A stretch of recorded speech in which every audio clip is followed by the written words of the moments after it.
নমস্কার বন্ধুরা, কেমন আছেন সবাই? শুভ সকাল। যেদিনের ভিডিওটি শেয়ার করছি সেদিন ছিল বুধবার তখন ঘড়িতে বাজে সকাল 7টা। দেখুন বাইরে রোদের কি অবস্থা, কি প্রচণ্ড রোদ। এই 7টার সময়তেই এত রোদ, সেই যে কারণে প্রচণ্ড গরম পড়েছে। বলুন, এই ভিডিওটা আপনারা সকলে পুরোটা দেখবেন, প্লিজ স্কিপ করবেন না। দারুণ একটি রেসিপি আপনাদের সঙ্গে শেয়ার করলাম, সেটি হচ্ছে ভেটকি মাছের পাতুরি। প্রথমে মাছগুলো পরিষ্কার করে ধুয়ে নেবেন, তারপর একটি পাত্রে জল নেবেন, জলের মধ্যে বেশ কিছুটা নুন দেবেন। নুন দিয়ে জলটা গুলিয়ে মাছগুলো, আমার কাছে 4 পিস মাছ নিয়েছি, এবার যেরকম মাছ সেই অনুযায়ী জল এবং সেই অনুযায়ী নুনটা কিন্তু একটু বেশি দিতে হবে। দিয়ে ভালো করে গুলে ওই মাছগুলো প্রায় ঘন্টাখানেক মতো এর মধ্যে নুন জলেতে ভিজিয়ে রাখবেন। কেননা ভিজিয়ে রাখলে এর ভেতরে বেশ ভালো, মাছের ভেতরে নুনটা ভালো ঢুকবে। এইটা করতে করতে এগুলো ভিজিয়ে দিয়ে ওদিকে কিছু কাজ ছিল সেগুলোও করে নিলাম। এটা কিন্তু রেসিপিটা খুব ভালো হয়েছে, সেই কারণে সবটাই আপনাদের সঙ্গে শেয়ার করেছি। তারপর মাছগুলো ঘন্টাখানেক রাখার পর মাছগুলো জল থেকে তুলে হাত দিয়ে ভালো করে চেপে চেপে জলটা একদম ঝাড়িয়ে নিতে হবে পরিষ্কার করে। আর এইগুলো ফিলে হলে ভালো হয়, কিন্তু আমার কাছে ফিলে ছিল না। আমার কাছে যেরকম পিস ছিল আমি ওই অনুযায়ী করেছি, কিন্তু খেতে সত্যিই ভালো হয়েছে। আপনারা করে দেখতে পারেন এইভাবে। মাছগুলো থেকে জলটা কিন্তু একদম পরিষ্কার করে ভালো করে একটা টিস্যু নেবেন, টিস্যু পেপার দিয়ে চেপে চেপে নেবেন। এবার টিস্যু পেপার যদি আপনাদের কাছে না থাকে, ভালো পরিষ্কার সাদা কাপড়, সুতির কাপড় দিয়েও ভালো করে চেপে চেপে এইভাবে জলটাকে একদম একদম শুকনো করে নিতে হবে। তারপর কলাপাতাকে আমি একটা কলাপাতাকে 4 পিস করে নিয়েছিলাম, নিয়ে আস্তে করে এরকম চাটুর মধ্যে দিয়ে সেঁকে নিয়েছি। এটা আপনারা গ্যাসেতেও দিতে পারেন, চাটুতেও করতে পারেন। গ্যাসেতে দিলে একটু পুড়ে যাওয়ার সম্ভাবনা থাকে, সেই কারণে আমি আস্তে আস্তে চাটুতে সেঁকে নিয়েছি। দেখুন হালকা হাতে ভালো করে সেঁকে নিয়েছি। সেঁকে এবার ওগুলোকে রেখে দেব, পরে ওটা করার জন্য, বাঁধার জন্য আমি আগে থেকেই করে রেখেছি। কেন সদ্য করলে ভালো থাকে না। দেখুন একটু কালারটা চেঞ্জ হয়ে যাবে, ওই পর্যন্তই রাখবেন। খুব যেন বেশি গায়ে কালার চেঞ্জ হয়ে গেলে, পুড়ে গেলে ওটাকে তোমার ভাঁজ করার সময় অসুবিধে হবে। হালকা হালকা করে এইভাবে সেঁকে নেবেন। তারপর মাছের সেকেন্ড ম্যারিনেশনটা করব। সেটার জন্য একটা পাত্র নেব, তার মধ্যে নিয়ে নেব হচ্ছে সর্ষের তেল।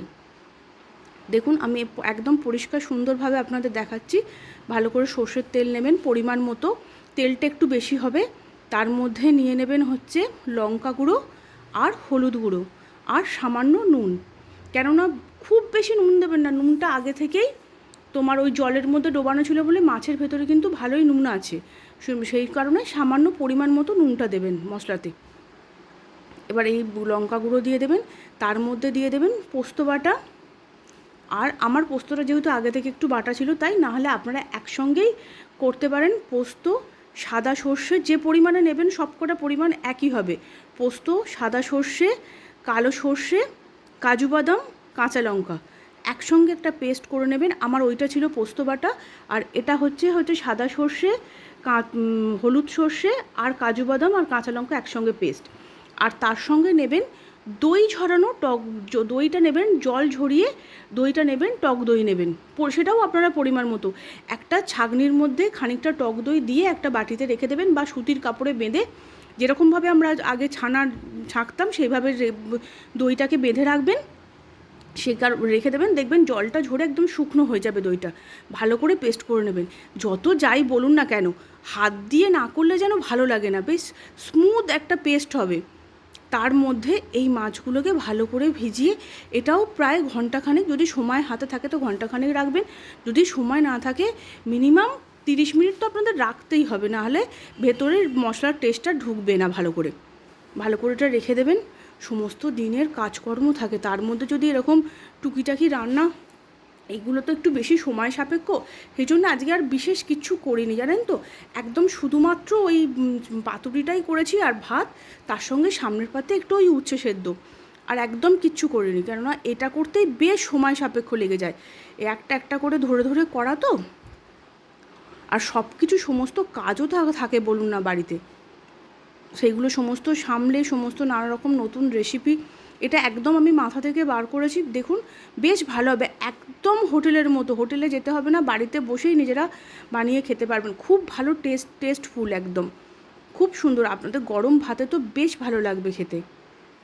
এরকম এবার একটু ওপর থেকে আবার একটু সর্ষের তেল দিয়ে দেবেন, কেননা পাতুরি বা ভাতে, চিংড়ি মাছ ভাতে এগুলোতে একটু তেলের পরিমাণটা বেশিই যায়। এবার আমি কলা পাতাটাতে মধ্যিখানে করে দিয়ে দেবো, এরকম মাছগুলো ওই একদম গ্রেভিটা ওই যেটা মাখিয়েছিলাম ওই ম্যারিনেশনের পুরটা সমেত দিয়ে ওপরে একটা করে চেরা কাঁচা লঙ্কা আর একটু করে সর্ষের তেল দিয়ে ভালো করে দুপাশ থেকে প্রথমে ভাঁজ করে তারপরে ওপর নিচে ভাঁজ করে, দেখুন আমি যেভাবে ভাঁজ করছি। আর কলা পাতা সেঁকাটা এইভাবে হলে একদমই ফাটবে না এবং ছিঁড়েও যাবে না, একদম কিছু হবে না, খুব সুন্দর হবে। দেখুন হালকা করে সেঁকবেন, খুব বেশি সেঁকলে নষ্ট হয়ে যাবে। আর কাঁচা কলা পাতাতে তো হবেও না, একটা গন্ধ থাকে, আর ওটা মোড়াও যাবে না, মুড়তেও পারবেন না। এইভাবে মুড়ে নেবেন। আমি তো প্রথমে আমার যে সাদা দড়িটা থাকে এগুলো পাতুরি ফাতুরি বাঁধার জন্য সেটা খুঁজে পাচ্ছিলাম না, সেই জন্য ওই সেলাইয়ের দড়িটা নিয়েছিলাম। তারপরে আমি খুঁজে পেয়েছি আবার, কিন্তু এই সেলাইয়ের দড়ি তো হবে না, ওই মোটা দড়ি চাই, না হলে বাঁধা যায় না, খুব একটা খুলে যাবে, ভালো হয় না। যেরকম এটা আমার বাঁধতে খুবই অসুবিধে হচ্ছিল, সেরকম করে সবকটা আমি 4টে মাছ ভালো করে বেঁধে নেব। নিয়ে এবার নিতে হবে একটু চাটুতে নেবেন একটু তেল, চাটুটা গরম করে এরকমভাবে ভালো করে বেঁধে নেবেন সুবিধা মতো করে। মোটা দড়িটা হলে একদমই অসুবিধা হবে না, দুদিকে দিয়ে 4টে এদিক ওদিক করে নিয়ে বেঁধে নিলেই হয়ে যাবে। এটা যখন সরু ছিল বলে বড্ড বেশি বাঁধতে হচ্ছিল আমাকে, এদিক ওদিক করছিল। আপনারা প্লিজ ভিডিওটা দেখবেন, পুরোটা দেখবেন, স্কিপ করে গেলে কিন্তু বুঝতে পারবেন না।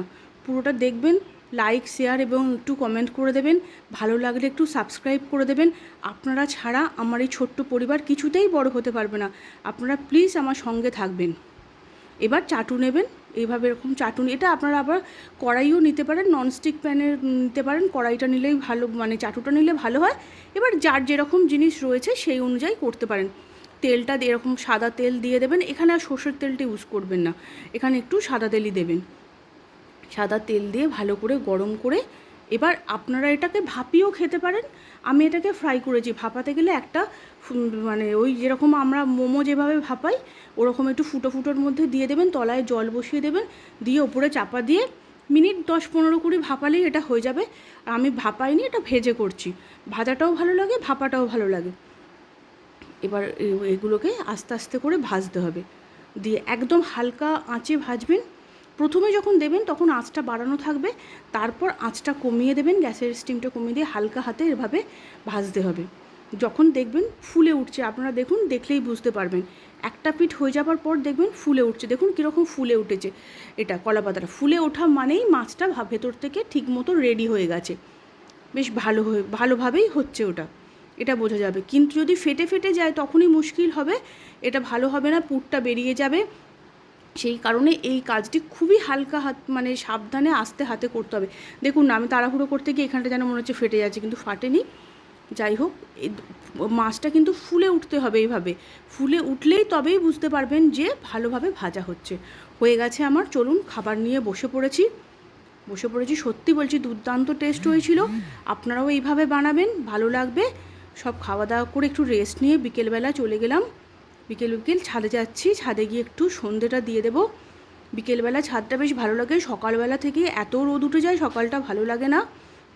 আপনাদের কেমন লাগলো আমার ভিডিওটা একটা লাইক করবেন, কমেন্ট করে জানাবেন প্লিজ, সঙ্গে থাকবেন, আপনারা সাবধানে থাকবেন, সুস্থ থাকবেন, ভালো থাকবেন। আবার একটি নতুন ভিডিও নিয়ে আপনাদের কাছে হাজির হয়ে যাব। চলুন, যাবার সময় আমার ঠাকুর ঘরে মায়ের দর্শন করে নিন। চলে এসেছি ছাদে এসে দরজাটা খুলে নিই, দাঁড়ান করে। শুভরাত্রি, এখনও শুভরাত্রি হয়নি, শুভ সন্ধে। আমি এটা বুধবারের ভিডিওটা আপনাদের সঙ্গে আজকে শেয়ার করছি। যাবার সময় আমার মায়ের দর্শন, আমার ঠাকুর ঘরের দর্শন করে নিন। গোপাল সোনা সকলকে দর্শন করে আজকের ভিডিওটা এই পর্যন্তই। আপনারা সাবধানে থাকবেন, সুস্থ থাকবেন, ভালো থাকবেন। ভিডিওটি ভালো লাগলে একটা লাইক, শেয়ার এবং কমেন্ট করে দেবেন। আশা করব আপনারা সকলে আমার পাশে থাকবেন। চ্যানেলটি প্লিজ একটু সাবস্ক্রাইব করে দেবেন। সাবস্ক্রাইব করে ভালো থাকবেন, সাবধানে থাকবেন, সুস্থ